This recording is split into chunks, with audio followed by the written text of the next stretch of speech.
प्यारे बच्चों नमस्कार। पुरानी क्वेश्चन बैंक का यह पेपर है और ये पेपर बहुत ही शानदार है। तो चलिए हम लोग इसको वन बाय वन एक एक करके क्वेश्चन भली भांति हल कर लेते हैं। ठीक है, को 10 क्वेश्चन बहुविकल्पी मिलेंगे। जैसा कि मैं बता चुका हूं, पिछले भी कुछ प्रश्न पत्र हल करवा चुके हैं। आपकी प्रैक्टिस के लिए मैं ये प्रश्न पत्र देता रहता हूं। हिंदी का प्रथम उपन्यास कौन सा है? तो आप जानते हैं परीक्षा गुरु लाला श्रीनिवास दास का हिंदी का प्रथम मौलिक उपन्यास है। पहला क्वेश्चन क्लियर हुआ। लाला श्रीनिवास दास का परीक्षा गुरु मौलिक उपन्यास हिंदी का है। ठीक है, कंकाल कंकाल जो है ये जयशंकर प्रसाद का है, पुनर्नवा हजारी प्रसाद द्विवेदी का है और भाग्यवती श्रद्धाराम फिल्लौरी का है। ठीक है, हैं ये चारों उपन्यास, लेकिन जो पहला है वो आपका परीक्षा गुरु है। निम्नलिखित में से जीवनी रचना कौन सी है? वैसे तो अनाम दास का पोथा, ये चारुचंद्र लेख, ये सब हजारी प्रसाद की उपन्यास है। कंकाल भी उपन्यास है, यानी कि ये जयशंकर प्रसाद की है। बसेरे से दूर आत्मकथा है हरिवंश राय बच्चन की। लेकिन ये जो कलम का सिपाही है आपको ये मिलेगी जीवनी। कलम का सिपाही लिखने वाले हैं अमृत राय। और ये किसके जीवन पर आधारित है? तो आप समझ सकेंगे ये आधारित है आपके, ये क्या आधारित है? ये आपके मुंशी प्रेमचंद के जीवन पर आधारित है। पथ के साथी की विधा क्या है बच्चों? रेखा चित्र पर बिल्कुल मत जाइए। श्रृंखला की कड़ियां, पथ के साथी, मेरा परिवार, ये क्या है? ये क्या है? ये हैं आपके संस्मरण। तो रेखा चित्र नहीं है, ये महादेवी वर्मा का संस्मरणात्मक है। ठीक है, संस्मरण है पथ के साथी। चिंतामणि की रचनाकार बहुत रामचंद्र शुक्ल जी की। अपनी खबर पांडे बेचन शर्मा उग्र की है। लेकिन जब अपनी खबर है ना तो आदमी आत्मकथा लिखेगा। अपनी खबर वाले में क्या लिखेगा? आत्मकथा। लोकायतन कृति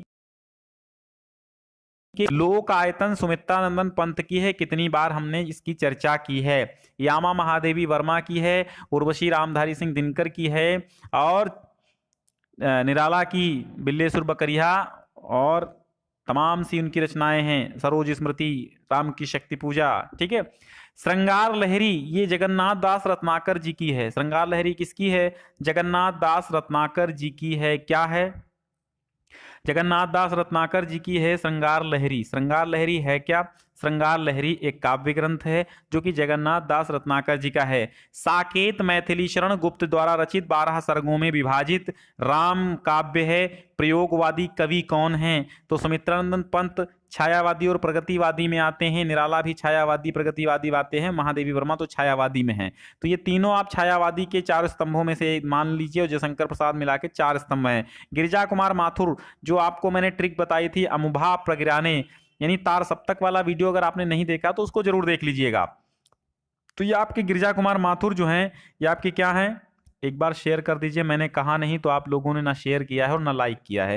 भाई इतना काम आपका जरूर कर दीजिए आप हमारा काम। ये मैं आपसे थोड़ा सा रिक्वेस्ट कर रहा हूँ कि इतना काम कर दीजिए, आप शेयर कीजिए। आपके पास जो भी ग्रुप्स हैं, जो भी मटेरियल है, जो भी लोग जानते हैं उन सबको शेयर कर दीजिए। जो भी पढ़ना पसंद करते हैं, हिंदी समझना पसंद करते हैं, कंपटीशन वाला है तो उसको भी शेयर कर दो यार। उसका क्या जाएगा? आपका क्या जाएगा ना। गाना वाना तो बहुत शेयर कर देते हो इधर उधर, दुनिया की पोस्ट करते रहते हो। उनका बैग खो गया, उनकी अटैची खो गई, ऐसी पोस्ट तो बहुत शेयर करते हो ना। एक पोस्ट मैंने देखा ना, उनका बैग खो गया है, इस नंबर पे संपर्क करें, ये वाली पोस्ट हजारों बार यार मेरे व्हाट्सएप पे आ चुकी ना। तो ऐसी पोस्ट बहुत शेयर करते हैं जिनका कोई अर्थ नहीं, और इसका कुछ अर्थ है तो आप इसको भी शेयर कर दीजिए। द्विवेदी युग की रचना नहीं है, द्विवेदी युग की नहीं है। तो प्रिय प्रवास जो है ये अयोध्या सिंह उपाध्याय हरिओद जो की द्विवेदी युग की है। वैदेही वनवास ये भी द्विवेदी युग की है। यशोधरा ये भी द्विवेदी युग की है, ये मैथिली शरण गुप्त की है। और प्रिय प्रवास और वैदेही वनवास हरिओद जी की है। पल्लव सुमित्रानंदन पंत की है। तो आप पल्लव से पता लगा लिए होंगे कि पंत की है तो छायावादी है। ठीक है, अब गद्यांश पर आधारित 5 प्रश्न आएंगे। तो मुझे मानव जाति की दुर्दम निर्मम धारा, अगर गद्यांश पढ़े तो हम पता चलता है कि ये हजारी प्रसाद द्विवेदी किसकी है? हजारी प्रसाद द्विवेदी की है। और अशोक के फूल पाठ से लिया गया है, अशोक के फूल। अब इसके प्रश्न हम देख लेते हैं। शीर्षक और लेखक का नाम बता दिया मैंने। रेखांकित अंश की व्याख्या, रेखांकित अंश इसमें क्या है? मनुष्य की जीवनी शक्ति बड़ी निर्मम है। तो आप उसी शब्दों में लिखेंगे, भाषा चेंज करके कि जो आपके हजारी प्रसाद द्विवेदी जी हैं वो कह रहे हैं कि मनुष्य की जो जीवनी शक्ति है, जिजीविषा है, जिजीविषा की शक्ति है, वो बहुत ही ममता रहित है। वो सभ्यता और संस्कृति के व्यर्थ मोहों को समाप्त करती हुई, खत्म करती हुई चली आ रही है। ठीक है, लिख देंगे। अब देखिए मनुष्य की जीवनी शक्ति कैसी है, तो मनुष्य की जीवनी शक्ति निर्मम है, अभी हमने बताया निर्मम है, ये निर्मम लगा लीजिए। गद्यांश में ही उत्तर ढूंढने का प्रयास कीजिए। लेखक ने गद्यांश में किसका वर्णन किया है, तो किसका वर्णन किया है, तो आप जब पढ़ेंगे तो आपको पता चलेगा मनुष्य की जीवनी शक्ति। और किसका वर्णन किया, मनुष्य की जिजीविषा, मनुष्य की जिजीविषा का वर्णन किया है, चाहे जीवनी शक्ति बता दीजिए। लेखक ने गद्यांश में किसका वर्णन किया है, तो जिजीविषा का। और शुद्ध केवल क्या है, शुद्ध केवल क्या है, दुर्दम जिजीविषा। शुद्ध क्या है, दुर्दम जिजीविषा, यही लिखा है ना। विशुद्ध केवल क्या है, दुर्दम जिजीविषा। विशुद्ध केवल क्या है, दुर्दम जिजीविषा। जन का प्रवाह अनंत होता है, आपका वासुदेव शरण अग्रवाल आ गए। और पाठ कौन सा है, राष्ट्र का स्वरूप। राष्ट्रीय जन का जीवन कब तक अमर है, कब तक अमर है, जब की रश्मियां नित्य प्रातः काल भुवन को अमृत से भर देती हैं, तब तक राष्ट्रीय जन का जीवन भी अमर है। अगला प्रश्न, तादात में और अजर शब्द का अर्थ क्या है, तो अजर का अर्थ होता है जो कभी बूढ़ा ना हो, और तादात में का अर्थ होता है समन्वय, समता या फिर सामंजस्य। एक चीज लिख दीजिएगा आप, रेखांकित अंश की व्याख्या और पाठ का नाम बता ही चुके हम। जन का प्रवाह अनंत है, तो आप लिखेंगे कि अशोक के फूल, सॉरी वो किसने लिखा इसको, हाँ वासुदेव शरण अग्रवाल जी कहते हैं कि जन का प्रवाह अनंत है, और ये सहस्त्रों वर्षों से इस धरती के साथ जुड़ा हुआ है, और ये जुड़ा रहेगा जब तक सूर्य की रश्मियां प्रातःकाल आकर के संसार को भरती रहेंगी, तब तक ये जन का प्रवाह भी अमर रहेगा।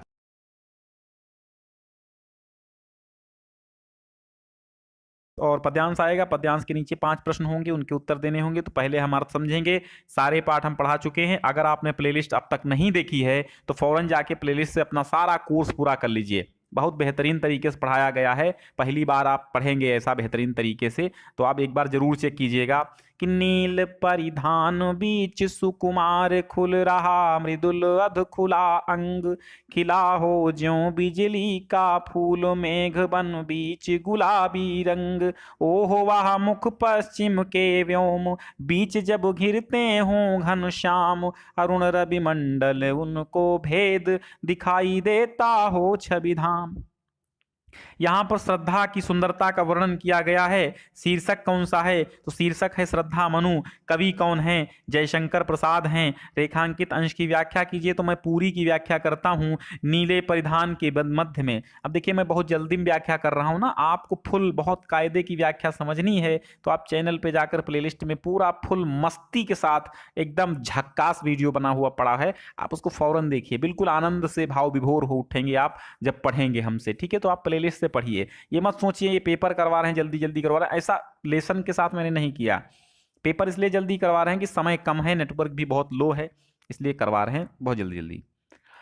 तो नील परिधान बीच सुकुमार, मैं जल्दी जल्दी व्याख्या भी करवा रहा हूं, और आपको बहुत कायदे की व्याख्या समझनी है तो कहां जाना है, चैनल की प्लेलिस्ट पे जाना है। हिंदी साहित्य और हिंदी सामान्य की प्लेलिस्ट अलग अलग बनी हुई है, वहां आप देखिए।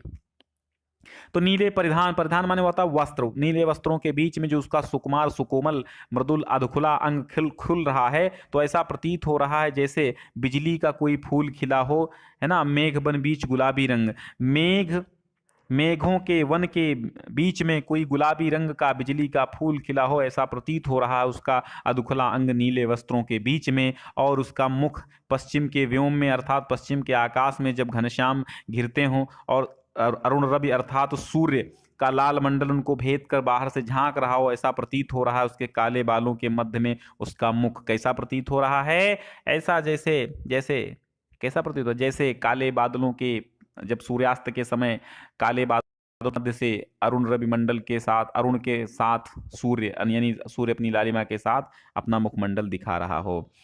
तो उपयुक्त पद्यांश का शीर्षक कवि का नाम बता दिया है ना, क्या बताया हमने, जयशंकर प्रसाद श्रद्धा मनु हो है, ठीक है। रेखांकित अंश की व्याख्या बता दी। पद्यांश में किसका चित्रण किया गया है, श्रद्धा का चित्रण किया गया है।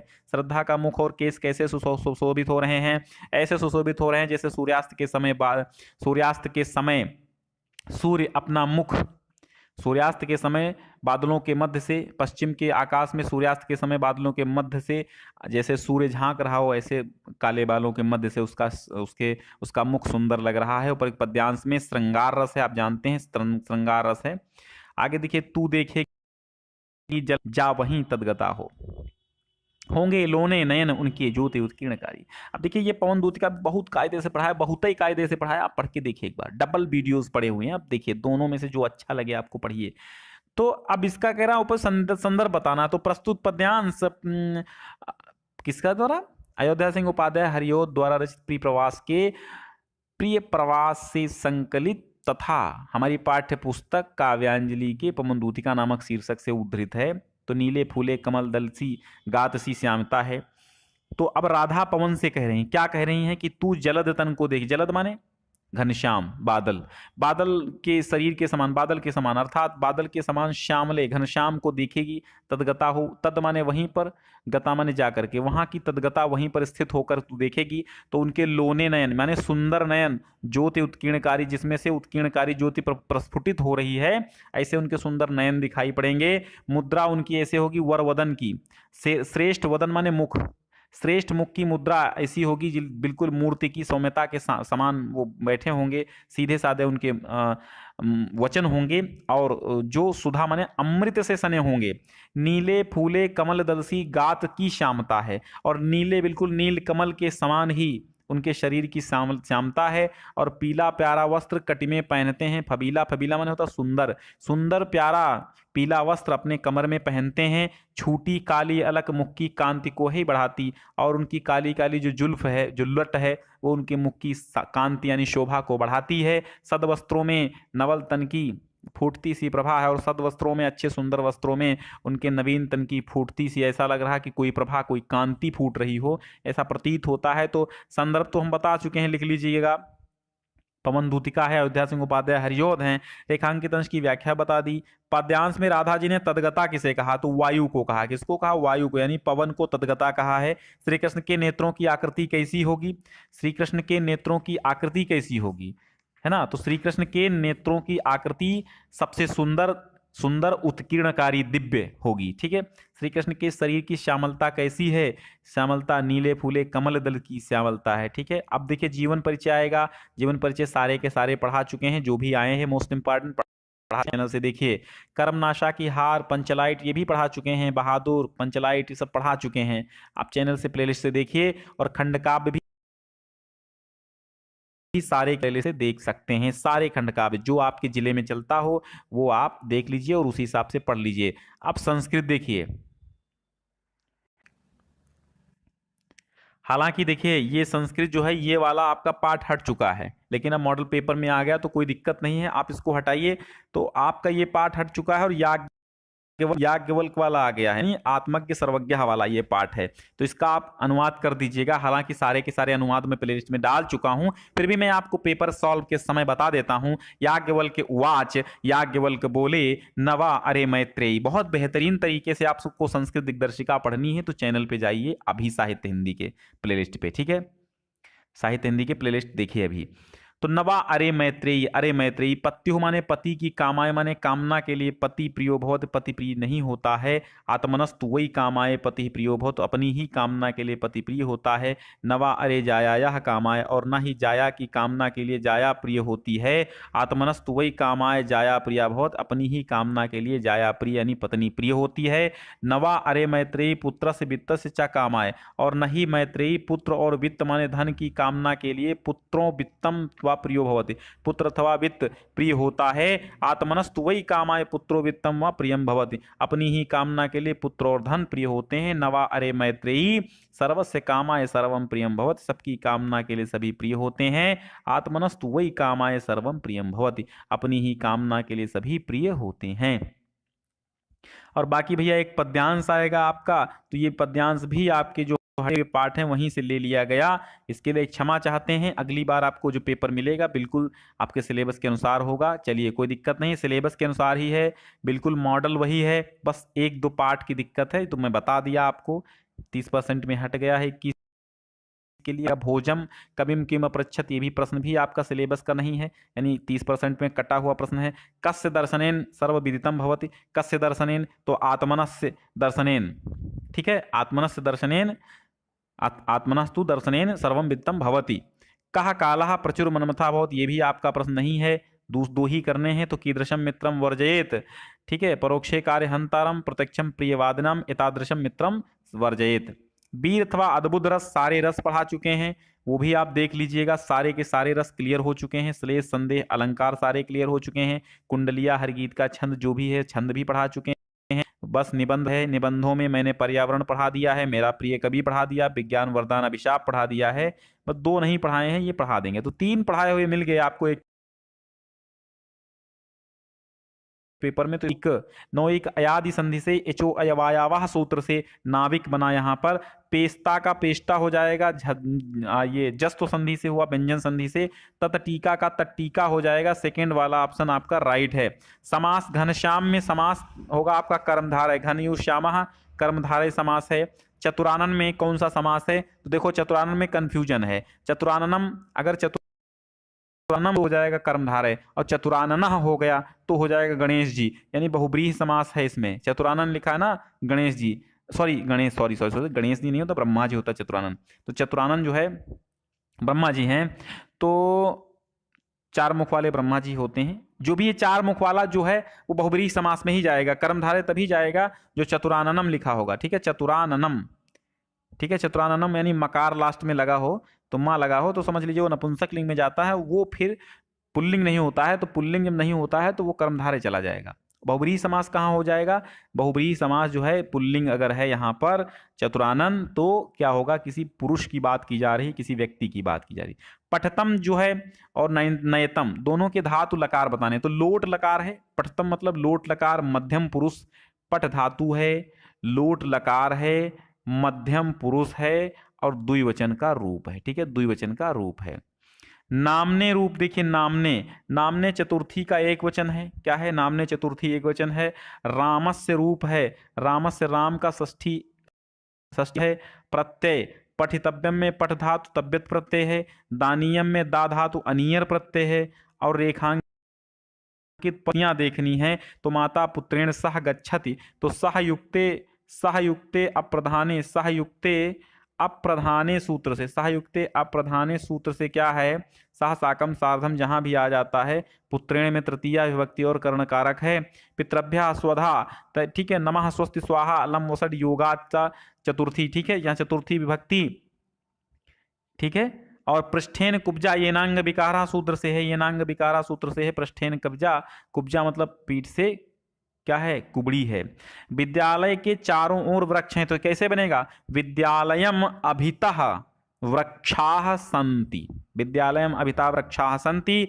राम का भाई लक्ष्मण है, रामस्य भ्राता लक्ष्मणः अस्ति। छात्रों में मोहन श्रेष्ठ है, छात्रेषु मोहना श्रेष्ठा। माता पुत्र को लड्डू देती है, माता पुत्राय मोदकम यच्छति, यच्छति लिखेंगे, ठीक है, यच्छति, यच्छति माने भी देती है, ददत दत्ता ददंति वाला और यच्छति वाला भी सही रहेगा, ठीक है। क्लियर हो गया है। और बच्चों इसी प्रकार नए नए प्रैक्टिस सेट के लिए सब्सक्राइब कीजिए अभी ज्ञान सिंधु कोचिंग क्लासेस, एक बार शेयर कर दीजिए, बहुत मेहरबानी होगी, बहुत बहुत धन्यवाद।